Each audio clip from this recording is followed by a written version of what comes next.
Do you remember the story of Joseph and the coat of many colors? Joseph was a Bible hero. He was the youngest and naturally the favorite of Jacob's sons. Everything he did prospered. His father and God both showed Joseph great favor. Judging from Potiphar's wife's scheming, we're safe in assuming Joseph was also a looker. Maybe because I'm a middle child, I can identify with his brothers being rankled when Joseph fanned the flames of jealousy by telling his brothers of Joseph's vision from God of how they were all going to bow down to him one day, and that their father would too. In an amazing act of treachery, his brothers came within a hair's breadth of murdering him, but as the opportunity presented itself, Judah came up with the clever and profitable idea of selling Joseph into slavery instead.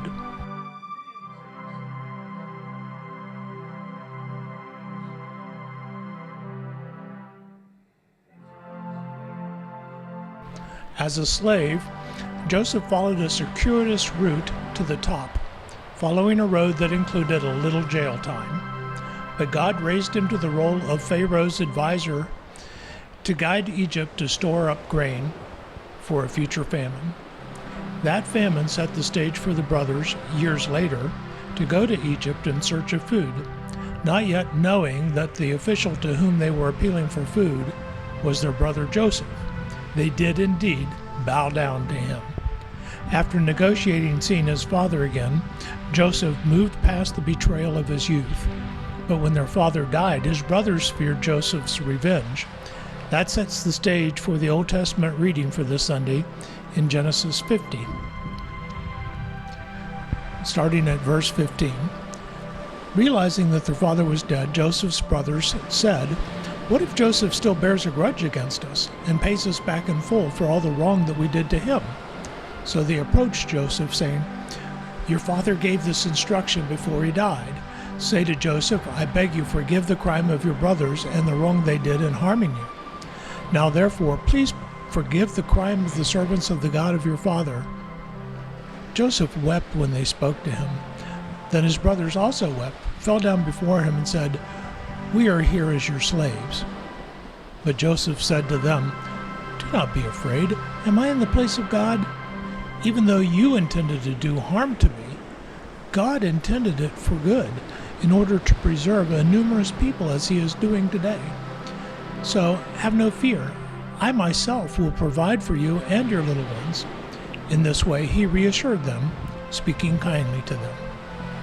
Genesis 50:20 is one of those verses that remind us that as much as we might like to think we are not always the center of the story. It is possible that God will allow harm to come to us for the good of others. But all of that divine intervention using the unlikely vehicle of his brother's jealousy would have come to nothing. The people of Israel would have been starved out. The reason that God's plans for his people came to fruition was because, when it was time, Joseph did not seek revenge, but instead granted forgiveness. In that sense, Joseph truly became a Bible hero. As I was meditating on this passage, I asked myself, what kind of brothers would do this to their baby brother? What kind of men were they? Then sprang to my mind one of the most heinous misdeeds of my boyhood. My brother is 5 years my junior. I was about 8 years old, which would have made him about 3. In Dad's basement there were deep shelves that ran along the walls of one room.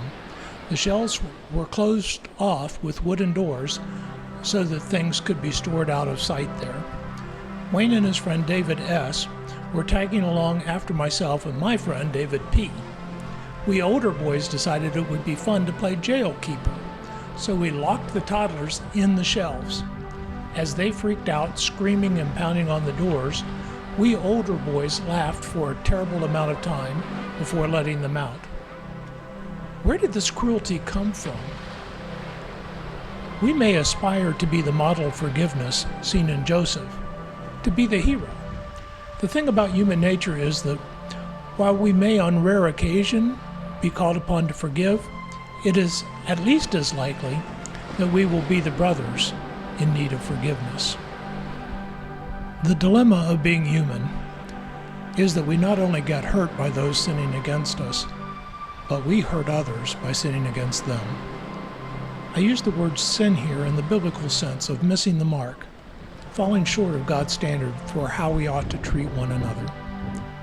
The next time the wheel turns and you are in Joseph's shoes, remember that God's blessing for others may depend on your making the sacrifice of extending forgiveness now.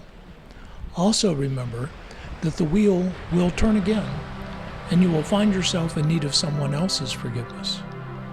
May God grant us the grace to extend forgiveness to others, as well as the grace to seek and accept forgiveness when it is we who have wronged someone else.